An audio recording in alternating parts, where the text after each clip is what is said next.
আসসালামু আলাইকুম ওরহমতুল্লাহ। তান্ত্রিক মহাগুরু কবিরাজ চ্যানেলের পক্ষ থেকে স্বাগতম। প্রিয় ভিউয়ার্স, আমি আপনাদের সামনে আজকে পরি হাজির করার একটা আমল নিয়ে আলোচনা করব। ভিডিওটা শুরু থেকে শেষ পর্যন্ত দেখবেন। যদি আমার কথা মতো আপনারা কাজগুলা করতে পারেন, অবশ্যই উপকৃত হবেন। ভিডিওটা সম্পূর্ণ দেখতে হবে, ভিডিওটা না দেখলে বুঝবেন না। তাই আপনাদেরকে অনুরোধ করব সম্পূর্ণরূপে ভিডিওটা দেখবেন। প্রিয় ভিউয়ার্স, যারা রোহানি শক্তির আমল করেন নাই, বাতিনি শক্তির আমল করেন নাই, তারা অবশ্যই আমল করে নেবেন। যদি এই আমলগুলা করেন তাহলে আপনার আমল করতে কষ্ট হবে না, খুব সহজে কাজগুলা করতে পারবেন। যদি শুরু থেকে শেষ পর্যন্ত দেখেন, আমি আপনাদেরকে সুন্দর করে A to Z বলার চেষ্টা করব। ভিডিওটা দেখতে থাকুন। শুরু করা যাক ভিডিওটা।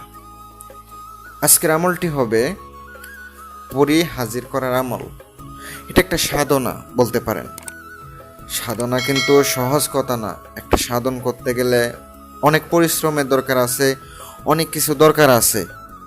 এমনি এমনি করলে তো আপনার হবে না। তাই আপনারা অবশ্যই আমার ভিডিও ধৈর্য সহকারে দেখে কাজ করবেন। যদি কাজ করতে পারেন তাহলে আপনারা অবশ্যই একটা কাজের রেজাল্ট পাবেন, ভালো একটা ফলাফল পাবেন ইনশাল্লাহ। প্রিয় ভিউয়ার্স, প্রিয় ভাই ও বোন, যদি অন্তরে বিশ্বাস থাকে আপনারা করতে পারেন, আর যদি না থাকে করার দরকার নাই। যদি করতে না পারেন তাহলে আপনার করতে হবে না। আপনারা স্ক্রিনে আমলটা দেখতে পাচ্ছেন। এই আমলটি আপনাকে আমল করতে হবে। কিভাবে করতে হবে তা আমি আপনাদেরকে বলে দিতেছি, মনোযোগ সহকারে শুনুন। এই আমলটি করতে গেলে অবশ্যই আপনাকে শনিবার দিন নির্ধারণ করতে হবে। শনিবার ছাড়া কিন্তু হবে না, অবশ্যই শনিবার লাগবেই। আর এই কাজ যখন করবেন অবশ্যই দীর্ঘ বিশ্বাস নিয়ে, দীর্ঘ ভরসা নিয়ে কাজ করার চেষ্টা করবেন।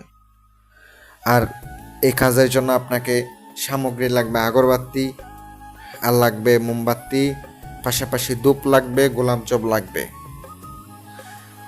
একলা একটা রুমের ভিতরে হতে হবে, কারণ একা একটা রুমের ভিতর না হলে কিন্তু আপনি আমল করতে পারবেন না।